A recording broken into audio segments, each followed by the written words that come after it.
yung Blue Ribbon Committee ni Erwin is questionable because yung leadership ni Erwin isa siya sa dapat imbestigahan tapos siya ang magiging head ng Blue Ribbon Committee.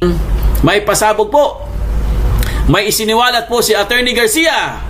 Oh, ibang Garcia to ha, hindi to si Attorney Comelec ha. Ibang Garcia po ito guys, si Virgilio Garcia po. Mamaya guys, papanoorin po natin ito mga kaibigan. Alamin po natin guys ang kanyang isiniwalat. Itong si itong si mga Tulfo. Dapat pong imbestigahan din po sila guys. Dahil dawit po sila sa maleta scam. Oh, mga kaibigan, ito naman ang sinabi ni Erich. Nagyabang na naman si Erich mga kaibigan. Ito po, i-share natin. Siyempre, i-share po natin. Para po, meron po kayong idea mga kaibigan.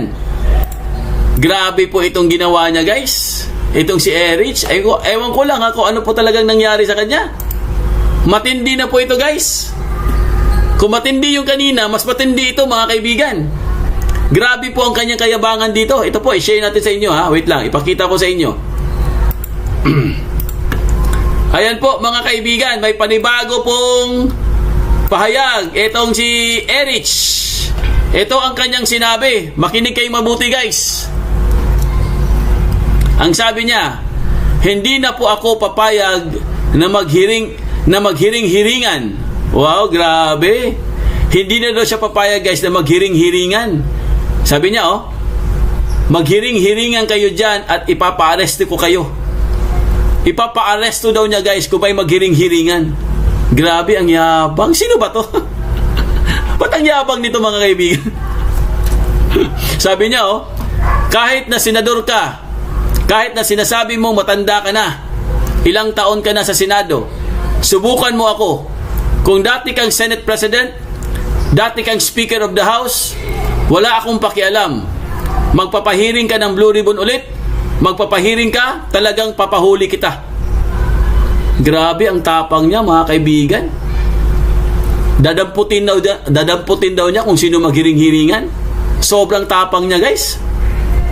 Sabi niya, kung hindi papahuli, kung ayaw ng usaa, bibit-bitin kita. Sabi niya, kukwelyuhan kita. Papalayasin kita dyan sa floor na yan. Dahil ako ang lehitimong Blue Ribbon Chairman. Grabe! Ibang klase ka!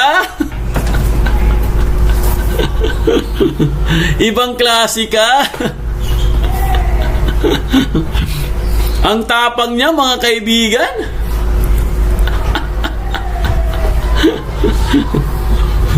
Ha? Ang tapang ni Mang Kanor.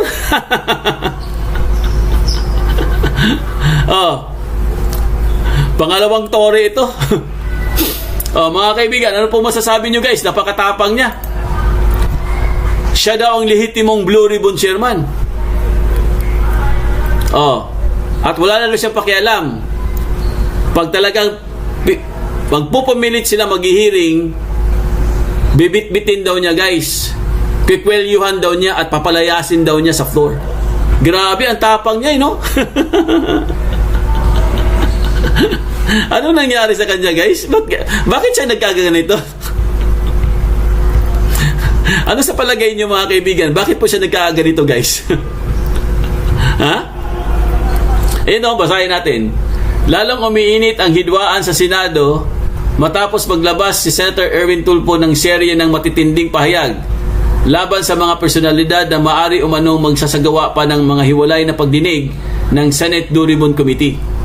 Sa kabila ng reorganization ng liderato sa mataas na kapulungan, ang babala ay kasunod ng isigawang pagdinig ng kampo ni Senate President Alan Peter Cayetano noong June 4. Kaugnay ng mga aligasyon na umano'y flood control anomalies, giit ng kampo nila Sherwin Gatchalian at Erwin Tulfo, sila na ang kinikilalang bagong mayorya at si Tulfo ang lehitimong chairman ng Blue Ribbon Committee. Sa isang video message, diretsahang nagbabala si Tulfo. Sabi niya, hindi po ako papayag na maghihiring-hiringan kayo dyan. And I will have to arrest you, I promise. Promise daw niya, i-arrestuhin daw sila. Kahit na senador ka, kahit na sinasabi mong matanda ka na, ilang taon ka na sa Senado, try me, sabi niya. Subukan mo ako, kung sa Tagalog pa, sabi niya, subukan mo ako. Maghiring-hiringan ka sa Blue Ribbon ulit? Magpapahiring ka dyan? I don't care. Wow, I don't care daw mga kaibigan. Sabi niya, kung dati kang Senate President, dati kang Speaker of the House, I don't care. Oh, grabe. I don't care.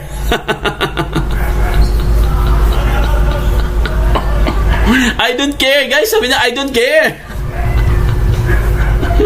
Eh talagang papahuli kita. Naku, papahuli daw talaga niya, guys. Grabe. Kung hindi ipapahuli, kung ayaw ng usaa, bibit-bitin kita, kukwilyuhan kita, papalayasin kita dyan sa floor na yan. Because I am the legitimate Blue Ribbon Chairman. Wow, grabe. Ang taas ng ano mo. Ang taas ng ano mo. Grabe. Ibang klase tong ano na to. Napakatapang niya, guys. Ha? Sobrang tapang niya, mga kaibigan.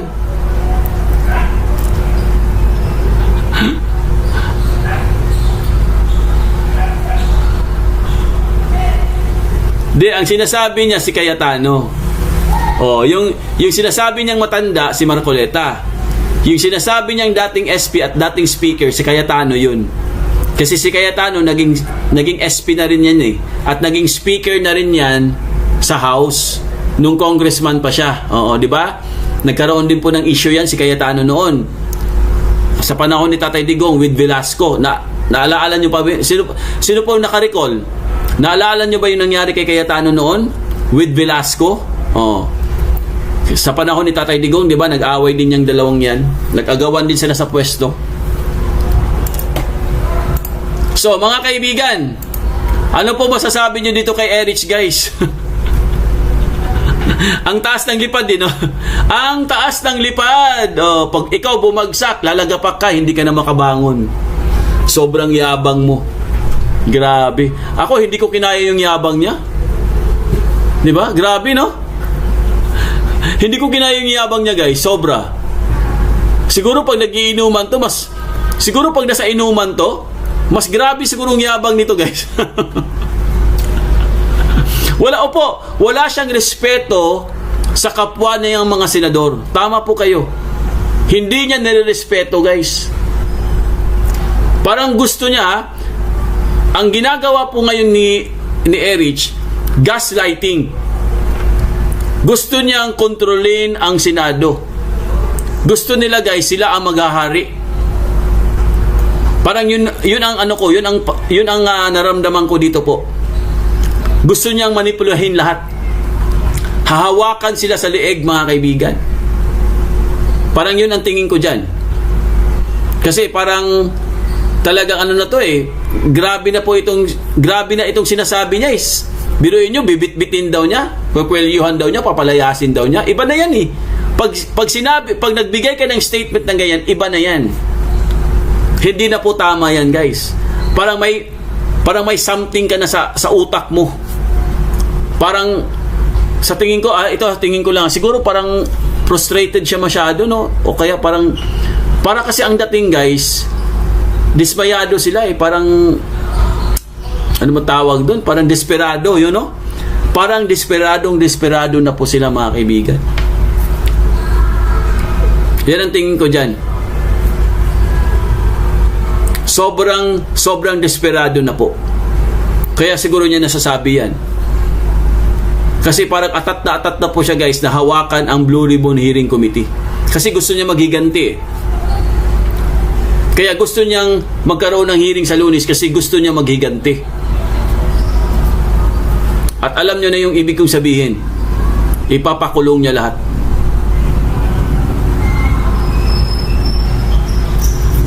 Diba? Ipapakulong niya lahat, guys. Maniwala kayo sa akin. Pag natuloy ang hearing sa Lunes, maghihiganti yan. Sigurado ako. Opo, talagang ano na to eh. Panic attack na po ito eh. Natataranta na po siya, guys eh, kasi parang hindi na po niya alam ang gagawin niya eh. Kasi pag nakuha uli, pag hindi po sila natuloy, guys, bilang SP, itong si Sherwin Gatchalian, mayayari sila dyan. Isa siya dapat sa mga imbestigahan kasi lumitaw ang kanyang pangalan. Lumabas ang kanyang pangalan sa affidavit ng mga ex-paris. Tapos siya yung magiging chairman ng Blue Ribbon Committee. Nakakatawa nga naman yun. Tama po si Attorney Garcia. Talagang katawa-tawa po yun, guys. Dahil isa ka sa mga itinuturo na tumanggap ka ng mga mali-malitang pera. Tapos ikaw yung magiging presiding officer? Ikaw yung magiging chairman ng Blue Ribbon? Di ba? Ano na lang sasabihin ng mga tao nun? Sasabihin ng mga tao, hindi naman totoo yan. Eh, yung mismong chairman, tumanggap din ng pera eh. Di ba? So, tama po itong si Attorney Garcia. Hindi talaga magkakaroon ng ng hustisya pag pati yung mga naglilitis yung mga criminal din. Di ba? Accessory to the crime.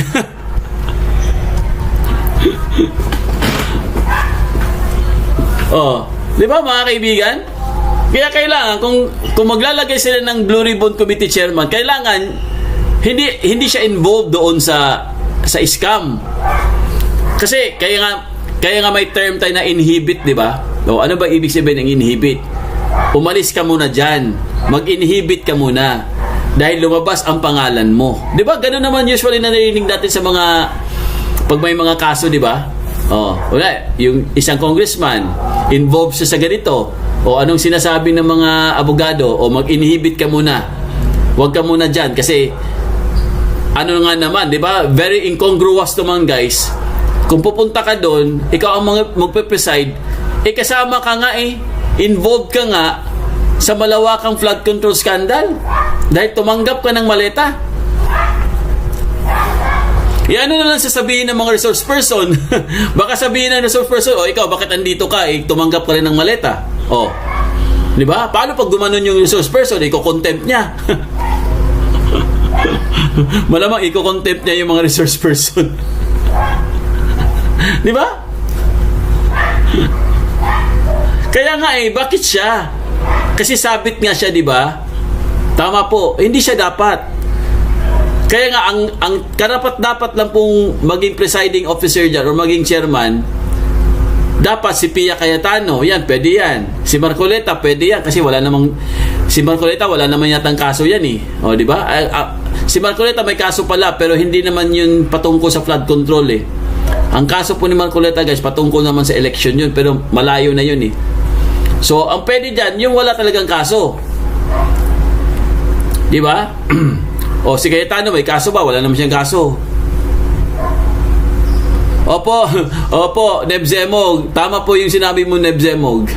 Walang pinag-iba sa ICI. Oo, tama po kayo. Correct po kayo dyan. walang pinagkaiba sa ICI, no? Sila lang gumagawa ng hearing nila.